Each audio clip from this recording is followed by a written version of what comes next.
الحمدللہ والصلاۃ والسلام علی من لا نبی بعد فاعوذ باللہ من الشیطان الرجیم بسم اللہ الرحمن الرحیم بحمدہ تعالی ہمارا درس قرآن سورہ بقرہ کے حوالہ سے جاری و ساری ہے۔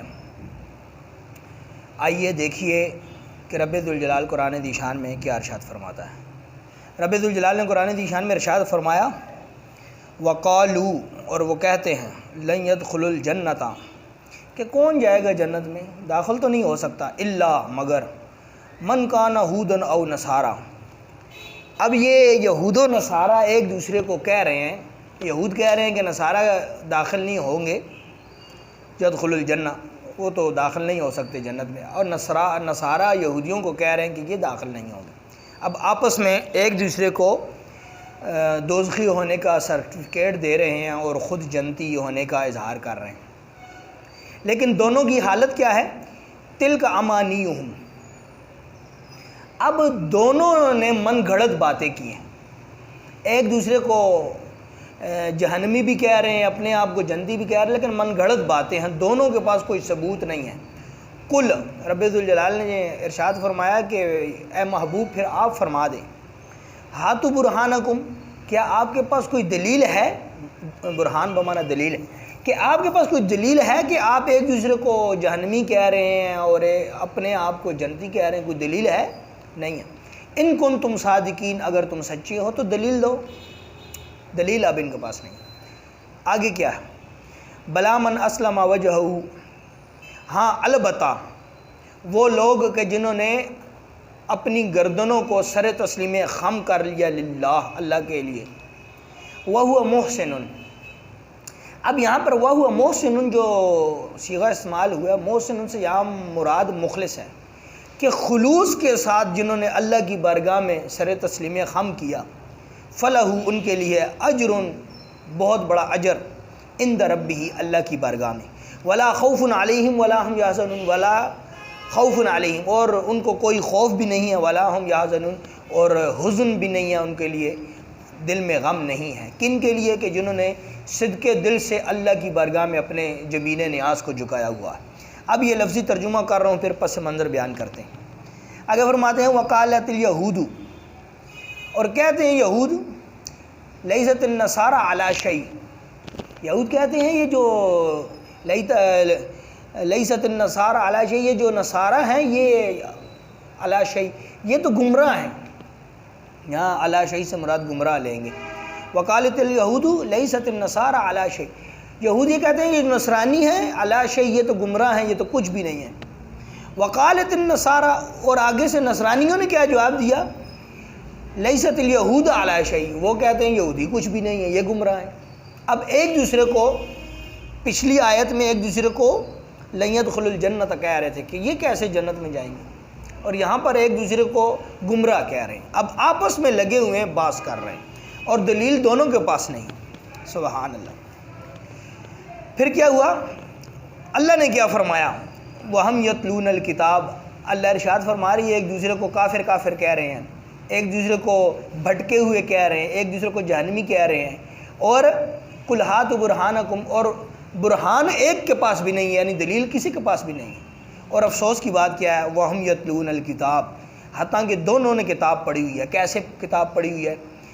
یہودیوں نے تورات پڑھی ہوئی ہے، نصرانیوں نے انجیل مقدس پڑھی ہوئی ہے، لیکن دونوں کو یہ خبر ہے کہ ہم گمراہ ہیں، لیکن ایک دوسرے کو گمراہ اور ایک دوسرے کو جہنمی کہہ رہے ہیں۔ آگے کذالک قال الذین لا یعلمون مثل قولہم، اچھا یہ ایک یہاں پر کلام کر رہے ہیں اور بڑے وثوق کے ساتھ کلام کر رہے ہیں، اور وہ یہ کہہ رہے ہیں مثل قولہم، کہ جس طرح ہم کلام کر رہے ہیں اس طرح تو کسی کا کلام بھی نہیں ہے، اپنے پر وہ بالکل کانفیڈنس کے ساتھ ایک دوسرے پر وہ فتوے جھاڑ رہے ہیں اور ایک دوسرے کو گمراہ بھی کہہ رہے ہیں، حتیٰ کہ دونوں گمراہ ہیں، حتیٰ کہ وَهُمْ يَتْلُونَ الْكِتَابَ، دونوں نے کتاب کو پڑھا ہوا ہے پھر بھی گمراہی میں ہے۔ اور مزے کی بات یہ ہے کہ قُلْ هَاتُوا بُرْهَانَكُمْ، دونوں کے پاس دلیل بھی نہیں ہے۔ پھر کیا ہوا؟ پیارے محبوب نے پھر کلام کیا اور رب نے اس کو نازل فرمایا، فَاللَّهُ، بس اللہ ہی، یحکم، حکم ارشاد فرما دے گا ان کے لیے، بینہم، ان کے درمیان، یوم القیامت، اللہ اکبر۔ اب ملا کر اس کا ترجمہ کرتا ہوں، فاللہ یحکم بینہم یوم القیامت، پس اللہ ہی حکم فرما دے گا ان کے درمیان قیامت والے دن۔ کیا فیصلہ فرمائے گا؟ فیما کانوا فیہ یختلفون، کہ جس وجہ سے یہ لڑ رہے ہیں آپس میں، یختلفون اختلاف کر رہے ہیں، تو یہ تو اللہ ان کو روز محشر واضح کر دے گا کہ کون گمراہ تھا اور کون بھٹکا ہوا تھا اور کون جہنمی تھا، یہ تو رب ذوالجلال اس کو ظاہر فرما دے گا۔ اچھا، یہاں پر آپ اس کا شان نزول بیان کر دیتے ہیں۔ یہ ایسے ہوا کہ حضور کی بارگاہ میں یہودی آ کے بیٹھے تو کچھ نصرانی بھی آ گئے۔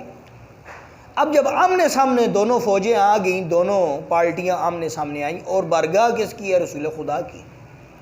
اب آمنے سامنے آ کر جب دیکھا تو نصرانیوں نے کہا کہ یہ وہی یہود ہیں جو تورات پڑھ کے بھی گمراہ ہو گئے۔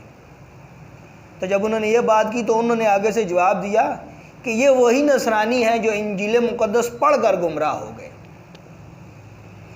اب نصرانی کہتے ہیں کہ یہ وہ یہود ہیں کہ جنہوں نے اپنے نبیوں کو بھی قتل کیا اور تورات شریف کا بھی انکار کیا اور پیارے موسیٰ کی بھی قدر نہ کر سکے، ان کی غلطیاں گنوانا شروع ہو گئی۔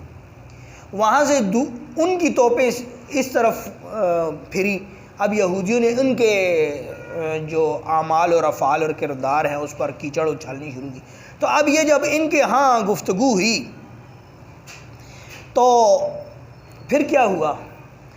پھر رب ذوالجلال نے پیارے محبوب کو ارشاد فرمایا قرآن ذیشان کے اندر کہ اے رب ذوالجلال نے کہا اے پیارے محبوب کل، یہاں کل سے مصداق سرکار دو جہاں ہے، کہ رب ذوالجلال نے پیارے محبوب سرکار دو جہاں کو ارشاد فرمایا کہ کل اے پیارے محبوب آپ ان کو فرما دیے ہاتھ برہانکم، کیا تمہارے پاس دلیل ہے کہ تم ایک دوسرے کو غلط کہہ رہے ہو، ایک دوسرے کو برا کہہ رہے ہو، ان کن تم صادقین، اگر تم سچے ہو۔ اچھا، بلا من اسلم وجہہ للہ، کہ سچے تو وہی ہیں جو اللہ کی سامنے جھک جائے۔ یہاں پر مفسرین فرماتے ہیں اس سے مراد یہ ہے کہ اب رب کے سامنے جھکنا بھی اور رب کے اعمال پر سر تسلیم خم کرنے کے تین مقامات ہیں۔ پہلا مقام یہ ہے کہ اللہ کے حکم کو کر لیا جائے، دوسرا یہ ہے کہ اللہ کے حکم کو اس انداز سے کیا جائے کہ جیسے اس دور کے نبی یا رسول اللہ صلی اللہ علیہ وسلم حکم دے، اس کے مطابق اطاعت رسول کرتے ہوئے۔ اور تیسرا مقام یہ ہے کہ اللہ کا حکم بھی ماننا ہے، رسول کے طریقے پر بھی ماننا ہے، وَهُوَ مُحْسِنٌ، اور دل جمی کے ساتھ یعنی خلوص نیت کے ساتھ اس پر عمل پیرا ہونا ہے۔ جب یہ تینوں کمالات شامل ہوں گے تو وَهُوَ مُحْسِنٌ، کہ اصل کام پھر وہ ہے کہ اس کی برکت ہے۔ پھر جب وہ اصل کام ہوگا کہ اللہ کا حکم سمجھ کر بھی کوئی کام کرے، اطاعت رسول سمجھ کر بھی وہی کام کرے، اور خلوص نیت کے ساتھ بھی کرے، تو تینوں کام جب شامل ہو جائیں گے پھر کیا ہوگا؟ فَلَهُ أَجْرٌ، پھر اس کا اجر ملے گا عند ربہ، اللہ کی بارگاہ سے۔ یہاں پر یہ بتاتا چلوں کہ حدیث مبارکہ میں بھی اس کا کلام موجود ہے، اور سورہ ماعون آیت نمبر 7 آپ دیکھیں، فویل للمصلین الذین هم عن صلاتهم ساہون، یہ آپ پڑھیں میرے سامعین، اس کا ترجمہ دیکھیں کہ وہ نماز بھی پڑھتے ہیں۔ اب وہاں پر منافقین کی علامات بھی بیان کی گئی سورہ ماعون کے اندر کہ وہ نماز پڑھتے ہیں لیکن اس وجہ سے پڑھتے ہیں کہ لوگ ہمیں دیکھیں ہم بڑے نمازی ہیں۔ اور یہاں پر منافقین کا ایک نشانی بیان کی، جو منافقین ہیں وہ بہت تھوڑا ذکر کرتے ہیں۔ تھوڑا ذکر کیوں کرتے ہیں؟ اب اس پر غور و فکر کی ضرورت ہے، میرے سامعین توجہ کریں۔ تھوڑا ذکر اس لیے کرتے ہیں کہ منافق جو ہوتا ہے وہ زیادہ ذکر کر ہی نہیں سکتا۔ کیوں؟ تھوڑا ذکر بھی وہ لوگوں کو دکھانے کے لیے کرتے ہیں کہ ہم تو بڑے ذاکر ہیں اور ہم اللہ کا ذکر کر رہے ہیں، تو وہ منافق جو ہوگا وہ تھوڑا ذکر کرے، جبکہ جو مومن ہوگا وہ کثرت سے ذکر کرے گا۔ کیوں؟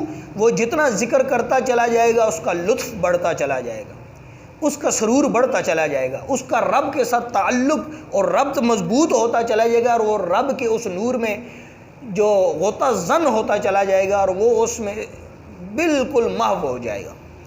جیسے قرآن میں رب ذوالجلال نے ارشاد فرمایا یا ایھا الذین آمنوا اذکروا اللہ ذکرا کثیرا، وہاں ذکرا کثیرا کا لفظ ہے ایمان والوں کے لیے، کہ ایمان والے تو وہ ہیں جو کثرت سے ذکر کرتے ہیں۔ اور سورہ ماعون میں جو وہ نماز بھی منافق دکھلاوے کے لیے پڑھتے ہیں اور ذکر بھی دکھلاوے کے لیے کرتے ہیں۔ تو یہاں پر جو کلام ہوا بلا من اسلم وجہہ للہ وہو محسن وہو محسن، یہ وہو محسن اس چیز کی پر زور دے رہا ہے کہ خلوص نیت دیکھا جاتا ہے، وہاں پر نہ عمل کو دیکھا جاتا ہے، نہ عمل کے طریقے کو دیکھا جاتا ہے، وہو محسن، وہاں پر تو خلوص نیت دیکھا جاتا ہے۔ اور جب خلوص نیت قبول ہو جاتی ہے، جب نماز بھی فقط اللہ کی رضا کے لیے ہوتی ہے، جب ذکر بھی ذکر قلبی اور اللہ کی رضا کے لیے ہوتا ہے، تو پھر کیا ہوتا ہے؟ فلہ اجر، پھر وہ اجر جو ہے وہ اللہ کی بارگاہ میں اس کا بہت بڑا اجر ہے۔ کیا اجر ہے؟ عند ربہ، اللہ کی بارگاہ میں بہت بڑا اجر ہے۔ اچھا، جب اجر ملے گا تو کیا ہوگا؟ پھر وہ اللہ کا ولی بن جائے گا۔ جب نماز بھی اللہ کے لیے، ذکر قلبی بھی اللہ کے لیے، اس کا اوڑھنا بچونا ہر سانس اس کا رب کی عشق میں اور رب کی محبت میں گزرے گا، تو پھر رب اس کو کیا عطا کرے گا؟ ولا خوف علیہم ولا هم یحزنون الا ان اولیاء اللہ ولا سلسلہ ہے کہ پھر وہ اللہ کا ولی بن جائے گا کہ اس کی سانس سانس میں اللہ کا ذکر، اس کی دل کی دھڑکن میں اللہ کا ذکر، اس کے ہر جزو اور ہر عضو میں اللہ کا ذکر، ہر انگ اور ہر رنگ میں اللہ کا ذکر۔ اللہ، وہ سویا بھی ہوا ہے تو قلب اللہ کے ذکر میں محو ہے، وہ کھانا کھا رہا ہے، چل پھر رہا ہے، دوستوں سے کلام کر رہا ہے، اپنی مصروفیات میں ہے۔ جیسے صوفیاء نے فرمایا کہ ہاتھ کار ول دل یار ول، کہ ہاتھ سے کام بھی کر رہا ہے، محنت مزدوری کر رہا ہے، مشقت کر رہا ہے، نوکری کر رہا ہے، لیکن دل یار ور، دل اس کا ذکر الہی میں محو ہے۔ تو جب اس مقام پر پہنچے گا وہو محسن، خلوص نیت کے ساتھ، فلہ اجر عند ربہ، پھر اللہ کی بارگاہ میں بہت بڑا اس کے لیے اجر ہے، ولا خوف علیہم ولا هم یحزنون، اور پھر اللہ اس کو ایسا سرور قلب عطا کر دیتا ہے۔ ذاکرین کی بڑی نشانی یہ ہے، چاہے دنیا میں جیسا بھی فساد بپا ہو جائے، چاہے جیسے بھی حالات ہو جائیں، ذاکر کی نشانی یہ ہے کہ وہ مطمئن رہتا ہے، اس کا قلب مطمئن رہتا ہے۔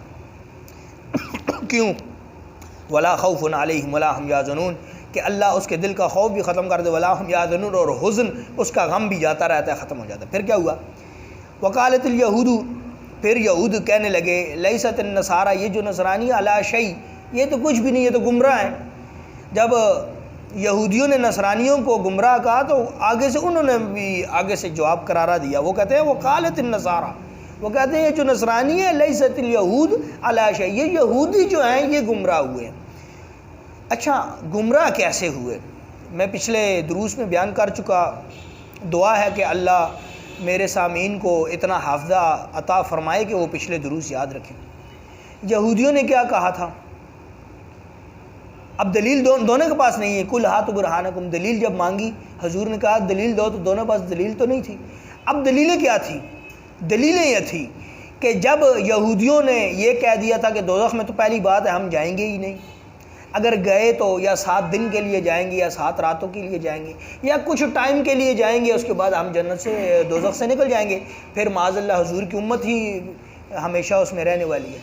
تو اب یہ باتیں جب وہ کر رہے تھے کل ہاتھ برہانکم، ان کے پاس دلیل نہیں تھی، چونکہ تورات میں تو یہ باتیں تھی نہیں۔ تو اللہ پیارے محبوب سے فرما رہا ہے کہ اے محبوب ان سے یہ دلیلیں تو مانگو جس بات پر یہ گمراہ ہو رہے ہیں۔ اچھا، یہودی اس بات پر گمراہ ہوئے کہ انہوں نے یہ کہہ دیا کہ ہم تو دوزخ میں جائیں گے ہی نہیں، ہم تو اللہ کے لاڈلے ہیں۔ اور نصرانیوں نے جو کہا تھا وہ بھی اللہ کرے میرے سامعین کو یاد ہو، نصرانیوں نے یہاں تک کہہ دیا تھا معاذ اللہ کہ ہم اللہ کے بیٹے ہیں، ہم اللہ کی اولاد ہیں۔ یہ آگے پاروں میں اس کی وضاحت آئے گی انشاءاللہ، اگر زندگی نے وفا کی تو بیان کریں گے۔ تو انہوں نے یہ نصرانیوں نے یہ کہہ دیا تھا کہ ہم اللہ کے بیٹے، ہم لاڈلے، ہم تو سرے سے ہی نہیں جائیں گے دوزخ میں۔ اور یہودیوں نے یہ کہہ دیا تھا ہم اتنے لاڈلے ہیں کہ ہم گئے بھی تو 7 دن کے لیے، 7 راتوں کے لیے، یا 40 دن کے لیے، 40 راتوں کے لیے، یا کچھ لمحے کے لیے جائیں گے پھر نکال دیے جائیں گے۔ تو ان کے پاس یہ باتیں تو کرتے تھے، لیکن کل ہاتھ برہانکم، ان کے پاس برہان دلیل نہیں تھی۔ برہان مانا دلیل ہوتی، ان کنتم صادقین، اللہ کا اگر تم سچے ہو تو دلیل دو، دونوں کے پاس دلیل نہیں۔ اچھا، یہاں پر ایک دوسرے کو کافر کافر کہہ رہے ہیں اور جہنمی جہنمی کہہ رہے ہیں، جیسے پیچھے میں نے پڑھا وقالوا لن يدخلوا الجنت، وہ کہتے ہیں یہ یدخل الجنت یہ داخل ہوں گے. اب یہودی نصرانیوں کو دیکھ کے کہہ رہے ہیں کیا یہ جنت میں جائیں گے، وہ آگے سے کہتے ہیں کیا یہ جنت میں جائیں گے، یہ تو جا بھی نہیں سکتے. اب ایک دوسرے کو کہہ رہے ہیں لیکن دونوں کے پاس دلیلیں نہیں. اور افسوس کیا ہے، وَهُمْ يَتْلُونَ الْكِتَابَ، دونوں نے کتاب پڑھ رکھی ہے. یہودیوں نے تورات پڑھ رکھی ہے، نصرانیوں نے انجیل مقدس پڑھ رکھی، لیکن دونوں ہی گمراہ ہیں. اور آگے سے مضبوط کہتے ہیں كَذَلِكَ قَالَ الَّذِينَ لَا يَعْلَمُونَ مِثْلَ قَوْلِهِمْ، اور وہ ڈٹے ہوئے ہیں اس بات پر، ان کو پرواہ ہی نہیں. جب انہوں نے یہ کلام کیا، حضور کی بارگاہ میں بحث کی اور حضور کی بارگاہ میں بیٹھ کر ایک دوسرے کو جہنمی جہنمی، کافر کافر اور گمراہ گمراہ کہا، تو پھر رب کو جلال آیا. حضور کی بارگاہ میں جس نے بے ادبی کی ہے تو جواب بڑے زبردست اللہ نے دیے ہیں قرآن. حضور کی بارگاہ کو عام بارگاہ نہ سمجھا جائے. جب یہودیوں اور نصرانیوں نے آوازیں بلند کی حضور کی بارگاہ میں تو رب کا جلال دیکھیں.